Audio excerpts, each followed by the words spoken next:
నమస్తే. అమ్మ చేతి పసుపు ముద్దగా అవతరించిన వినాయకుడు. అనాదిగా ఆయనకే తొలి పూజలు అందుతున్నాయి. ఏ కార్యక్రమం నిర్వహించాలన్నా ఆయన ఆశీర్వాదం, ఆశీస్సులు కావాల్సిందే. మహారాష్ట్రలోని ఛత్రపతి శివాజీ మహారాజ్ మొదటిసారిగా వినాయక చవితి ఉత్సవాలు ప్రారంభించారని చాలామంది చెప్తారు. పశ్చిమ బెంగాల్లో బాలగంగాధర్ తిలక్ ప్రారంభించారని ఇంకొందరు చెప్తారు. ఇక పూర్వకాలంలో అయితే శాతవాహనులు, చోళులు వినాయక చవితిని చేసుకున్నారని కొందరు నిపుణుల అభిప్రాయం.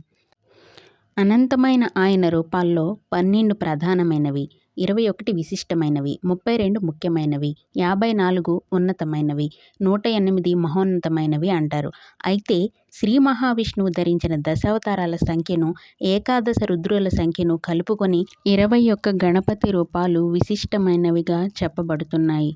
బాలగణపతి, తరుణ గణపతి, భక్తి గణపతి, వీర గణపతి, శక్తి గణపతి, ద్విజ గణపతి, సిద్ధి గణపతి, ఉచ్చిష్ట గణపతి, విఘ్నరాజ గణపతి, లక్ష్మీ గణపతి, మహాగణపతి, భువనేశ గణపతి, హేరంబ గణపతి, ఊర్ధ్వ గణపతి, ప్రసన్న గణపతి, విజయ గణపతి, ఏకాక్షర గణపతి, వరద గణపతి, త్రయాక్షర గణపతి, క్షిప్త గణపతి, ఉద్దండ గణపతి, ద్విముఖ గణపతి, త్రిముఖ గణపతి, సింహ గణపతి, యోగ గణపతి, దుర్గ గణపతి, సంకటహర గణపతి, ఉన్మత్త గణపతి, హరిద్ర గణపతి, ఏకదంత గణపతి, రుణ విమోచన గణపతి. ఆయన రూపాలు ఎన్నైనా ఆయన భక్తులకు అది అపురూపమే, అది ఆనందమే. గణపతి ఎప్పుడూ ప్రశాంత రూపంతోనే దర్శనమిస్తూ ఉంటారు. అందుకేనేమో పిల్లల నుంచి పెద్దల వరకు ఆయనంటే ఎంతో భక్తి, ఇష్టం. ఆయనని ఇష్టపడని వాళ్ళంటూ ఎవరూ ఉండరేమో. గణపతి ఆరాధన ద్వారా మంచి బుద్ధి కలిగి మనిషి ప్రయాణం మోక్షం దిశగా సాగుతుందని భక్తుల నమ్మకం.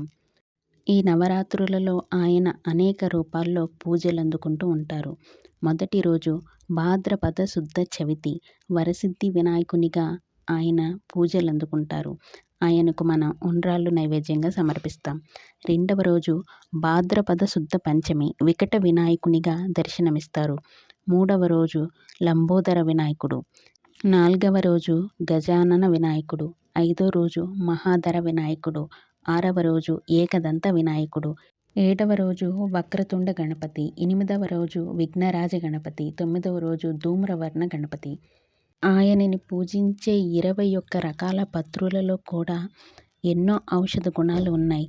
మాచిపత్రం, బృహతీపత్రం, బిల్వపత్రం, గరిక, బదరీపత్రం, ఉత్తరేణి, వటపత్రం, మామిడి, గన్నేరు, రేగు, విష్ణుక్రాంత, దానిమ్మ, దేవదారు పత్రం, మరువం, సింధువారపత్రం, జాజిపత్రం, గండకీ పత్రం, జమ్మి, రావి, మద్ది, జిల్లేడు. ఈ పత్రాలన్నీ మనం పూజలో వాడతాం. ఇవి చెట్టు నుండి వేరైన 48 గంటల వరకు ఆక్సిజన్ని విడుదల చేస్తాయి.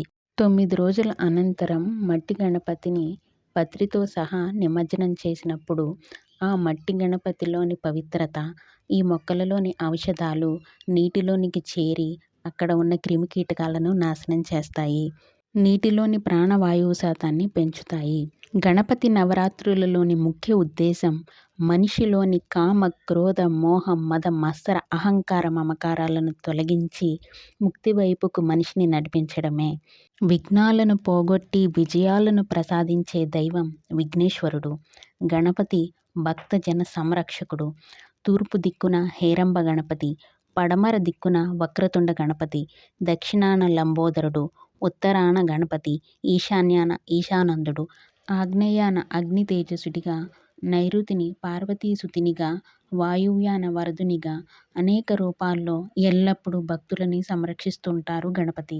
రాతి వినాయకుడిని పూజిస్తే జ్ఞానం, రాగి వినాయకుడిని పూజిస్తే ఐశ్వర్యం, వెండి వినాయకుడిని పూజిస్తే ఆయుష్, బంగారు వినాయకుడిని పూజిస్తే సంకల్ప సిద్ధి లభిస్తాయట.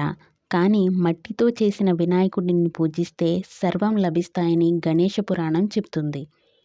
వినాయకుడిని ప్రసన్నం చేసుకుంటే జీవితంలో మనం చేసే ప్రతి పనిలో కార్యసిద్ధి, విజయము, సిరి సంపదలు సొంతమవుతాయి. ఆ విఘ్నేశుడి ఆశీస్సులు మనందరి మీద ఉండాలని కోరుకుంటూ జై గణపతి.